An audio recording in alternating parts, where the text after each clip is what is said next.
Yeah, I like the fact that if people are going to pay hard-earned money, that you got to give them some value. Channel, everyone. Today we dive into the legendary love life of Paul McCartney.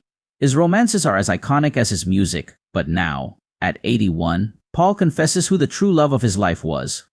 In this video, we'll reveal her identity and uncover some hidden stories that even the biggest fans might not know. Get ready for an intimate look at the heart of one of music's greatest legends. Now, let's uncover how they met and reveal some surprising facts about their relationship and his life. Early musical influence. Paul McCartney came into the world on June 18, 1942, at Walton Hospital in Liverpool. His mother, Mary Patricia, was a nurse, while his father, James McCartney, commonly known as Jim, was serving as a volunteer firefighter during World War II and couldn't be there for Paul's birth. Despite this, Jim would later play a significant role in Paul's life and career. In 1954, Paul met George Harrison on a bus ride from his home in Speke. They quickly became friends, although Paul admitted that he sometimes talked down to George because George was a year younger. Paul grew up surrounded by music. His father, Jim, was a self-taught musician who loved to play their sturdy upright piano in the cozy front room of their small home. Jim had a particular fondness for American standards, and most of the time his audience consisted of just Paul, his mom, and his brother. But on special occasions like New Year's Eve, they would invite relatives over for lively sing-songs, filling the house with joyful melodies and laughter. Interestingly, Paul never learned to read or write music. He feared that formal training might interfere with his natural talent. This unique approach set him apart from most musicians. Instead of relying on sheet music, Paul learned by ear, absorbing the sounds and rhythms as his father played the piano. This early exposure laid the foundation for his exceptional musical skills. McCartney's biographer Philip Norman unveils an intriguing aspect of Paul's musical journey, highlighting that his earliest melodies sprouted from his father's lively renditions of classic tunes like George Gershwin's Stairway to Paradise. Despite his father's attempts to introduce formal piano lessons, young Paul quickly soured on the idea. The reason? He didn't like the teacher who in Paul's eyes was too ancient, so he ditched formal lessons. But music was everywhere for Paul. He sang with his younger brother Mike, and their house was always buzzing with music and word games. Paul's dad loved playing with words, and that rubbed off on Paul. He loved reading books and poems, playing with words as if they were toys. Teenage tragedy and birth of Beatles music. When Paul McCartney was 14 on October 31st, 1956, his mom passed away from complications after surgery for breast cancer. It was really tough for him. Then, when he was 15, on July 6, 1957, he met John Lennon, his band, The Quarrymen, at a fair in Woolton. John had lost his mom too when he was 17. That shared pain brought them close. They quickly became friends, and that friendship was the spark for making music together. Paul joined The Quarrymen as a rhythm guitarist. Later, George Harrison joined as the lead guitarist in 1958, and then John's friend Stuart Sutcliffe joined on bass in 1960. They decided to call themselves the Beatles in August 1960 and got drummer Pete Best just before playing a bunch of gigs in Hamburg. When Paul McCartney teamed up with John Lennon and started their first band, his musical journey was already underway. They didn't just listen to their favorite records, they studied them. They wanted to figure out how the musicians made those amazing sounds. It was like they were detectives piecing together musical mysteries. Soon they began copying the songs they loved, learning them note by note. But there was a problem. If another band played a song they were planning to play, they had to come up with something new. That's when they decided to write their own music. It was a big leap, especially for Paul, who didn't know music theory or how to write music. So when he came up with a new song, he had to memorize it by singing it over and over again. Each time he sang it, his brain grew stronger, forming new connections that made him better at writing songs and playing music. In 1961, one of their band members, Stuart Sutcliffe, left, and Paul McCartney had to step up and take on the bass guitar, even though he wasn't too keen on the idea at first. While they were in Hamburg, they got their first taste of professional recording. They played as the backing band for English singer Tony Sheridan on a song called My Bonnie, credited as the Beat Brothers. This caught the attention of Brian Epstein, who would become super important to their success. He signed on as their manager in January 1962. Then, in August, Ringo Starr joined the band, replacing Pete Best. And just a couple of months later, in October, they had their first big hit with Love Me Do. From there, things skyrocketed. Paul and John Lennon teamed up to write some of their biggest hits, like I Saw Her Standing There, She Loves You, I Want to Hold Your Hand, and Can't Buy Me Love. By 1964, the Beatles were the biggest band in the whole world. Their fans went wild, screaming and shouting so loud at their shows that the Beatles couldn't even hear themselves play. They called it Beatlemania, and it was intense. Sometimes the press even dubbed Paul as the cute Beatle. A brief separation before reuniting with Linda Eastman. When the Beatles played at the Royal Albert Hall in 1963, they had a special encounter with a model named Jane Asher. She ended up interviewing them for the BBC, and Paul was totally infatuated with her. They hit it off, and Paul ended up living with Jane in London for 3 years. During that time, she became the inspiration behind many of his famous love songs, like And I Love Her, You Won't See Me, and I'm Looking Through You. In 1967, after finishing one of their most iconic albums, SGT, Pepper's Lonely Hearts Club Band, Paul McCartney decided to celebrate at one of his favorite clubs in London. Little did he know, that night would change his life forever. He bumped into Linda Eastman, a photographer who had traveled to England for work. Paul was immediately attracted to her. He later recalled, I was near the edge and stood up just as she was passing, blocking her exit. And so I said, oh, sorry, hi, how are you? How are you doing? I introduced myself and said, we're going on to another club after this. Would you like to join us? That was my big pull-in line. Well, I'd never used it before, of course, but it worked this time. It was a fairly slim chance, but it worked. And just like that, Paul found the love of his life in Linda.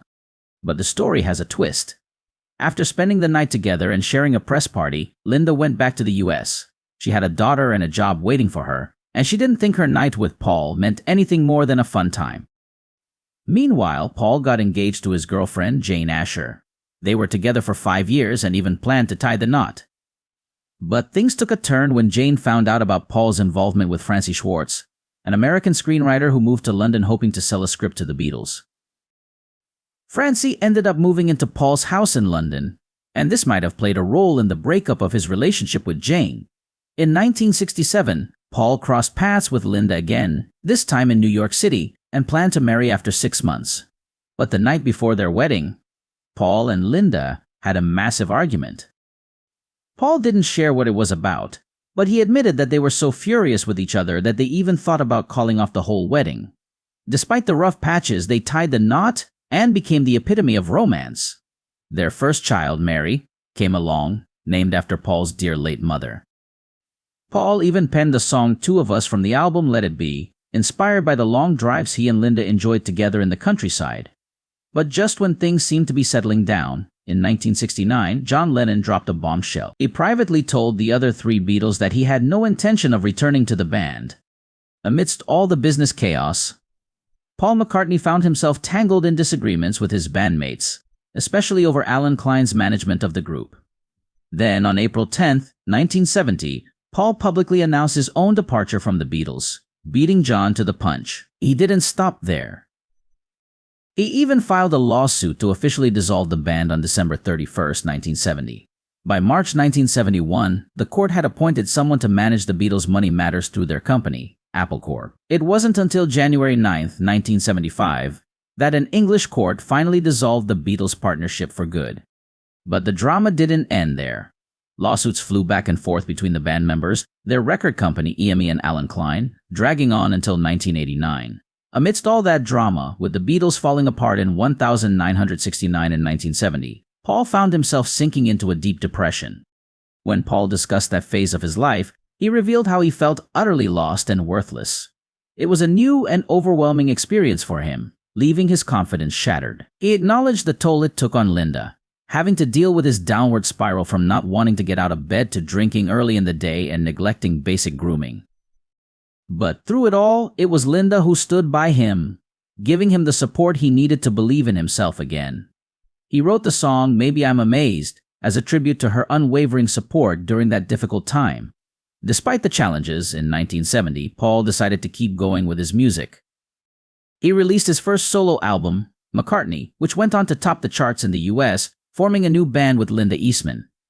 In 1971, Paul teamed up with Linda and drummer Denny Saywell to create their second album, Ram. It was a smash hit, reaching #1 in the UK and cracking the top 5 in the US. One of the standout tracks was the chart-topping single, Uncle Albert Admiral Halsey, which they co-wrote.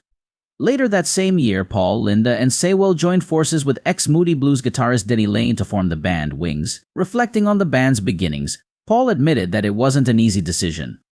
They were stepping into the shadow of the Beatles, facing the daunting task of living up to their legendary success. But for Paul, it came down to a simple choice: keep making music or call it quits. And with Linda's unwavering support and his love for music burning bright, he couldn't imagine stopping.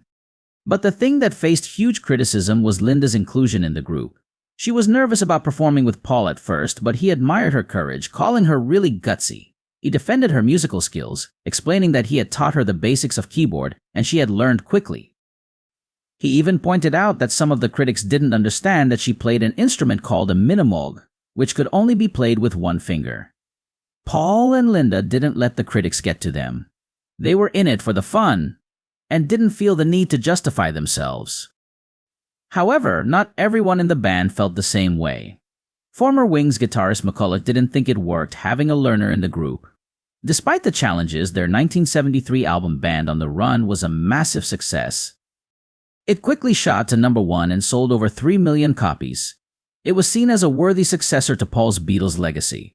Like many great bands, Wings eventually reached the end of the road after a decade of making music. The final chapter for Wings began when the McCartney crew landed in Japan on January 16, 1980, ready for their big tour. But right from the start, things went sideways.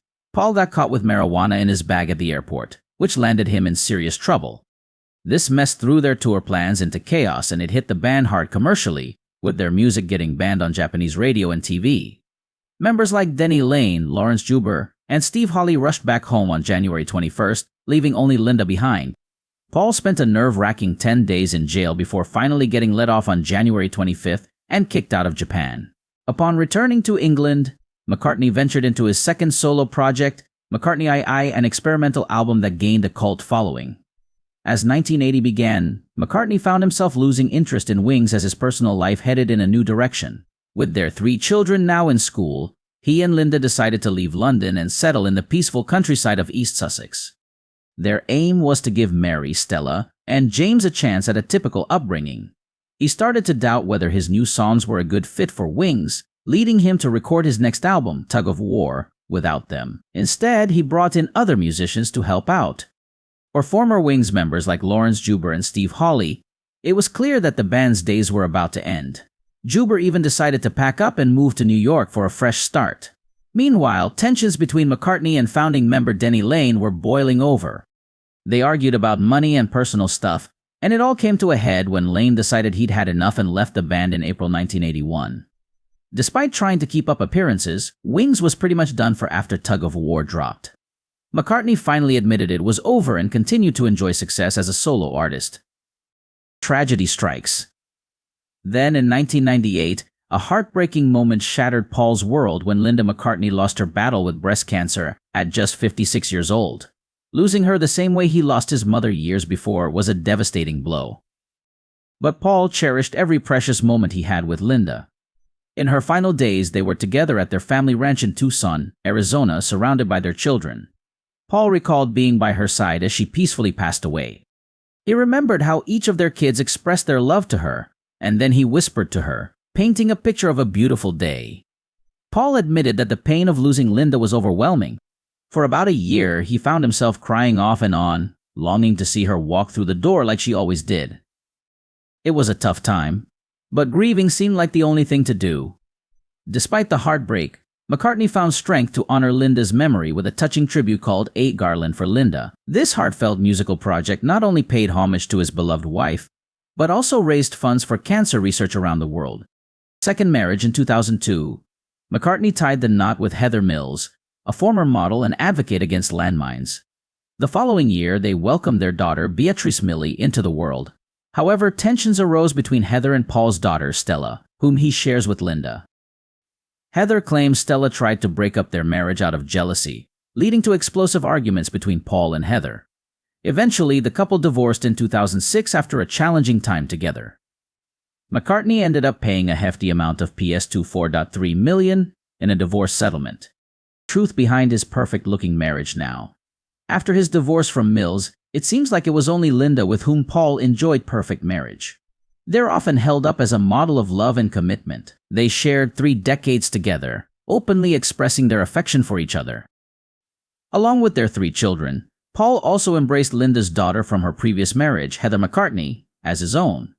However, in reality, their relationship wasn't quite the fairy tale it's sometimes made out to be. Peter Cox, known for his vegetarian cookbooks and as the owner of recordings where Linda shared her innermost thoughts in audio diaries, was a close confidant of the couple. During the years 1987 to 1989, while they collaborated on recipes for a book that solidified Linda's role as a vegetarian advocate, Cox observed their relationship closely. Interestingly, what stood out to him the most were their disagreements. According to Cox, these arguments often stemmed from the musician's controlling nature and darker side. He describes Linda as occasionally feeling deeply unhappy and depressed about their marriage. Despite these low points, leaving Paul never seriously crossed her mind because her family meant everything to her. Paul himself later confessed that after Linda's passing he sought counseling not only to cope with his grief, but also to deal with the guilt he felt. He admitted to wishing he could have been a perfect husband all the time. But eventually he made peace with the thought that we're just human. He said, "That was the beautiful thing about our marriage. We were just a boyfriend and girlfriend having babies." Cox also insists that despite their marital struggles, Linda remained devoted to Paul and that she was like a mother to him. Like any couple, Paul and Linda experienced their share of highs and lows, but their bond was always rooted in love and respect. Despite Paul's subsequent marriages, Linda remained the love of his life. He once famously remarked that nearly every love song he wrote during their time together was inspired by her, as he was completely in love with her, his true love. Paul is happy now with his 3rd wife, Nancy Schivel, who he married in October 2011. Nancy is a successful businesswoman and vice president of a family-owned transportation company. Despite their 18-year age difference, they had known each other for 2 decades before tying the knot, having met through mutual connections in the Hamptons. Paul has emphasized that Linda still holds a significant place in his heart, saying, "Linda is a strong presence in my life because we shared nearly 30 years together." Paul explained that even in his relationship with Nancy, Linda's memory remains powerful, and he is grateful that Nancy respects and admires her. Paul reflected on the challenge of following his marriage to Linda, saying, "It's a huge thing to follow, so you don't try to replace it. You remain true to yourself. If you're kind, that's wonderful, but you're not replacing the person who's gone. Once you understand that, it becomes manageable and even comforting." Even though his path has taken unexpected turns, Linda has always remained Paul McCartney's true love, even now at the age of 81. His journey teaches us that moving on doesn't mean forgetting. It's about finding a delicate balance between cherishing the past and embracing the present with an open heart. What are your thoughts on Paul McCartney's experiences in love throughout his life? Share your thoughts in the comments section below. Thank you for watching. If you enjoyed this video, please like, comment, and subscribe for more exclusive insights into the lives of your favorite stars. See you next time.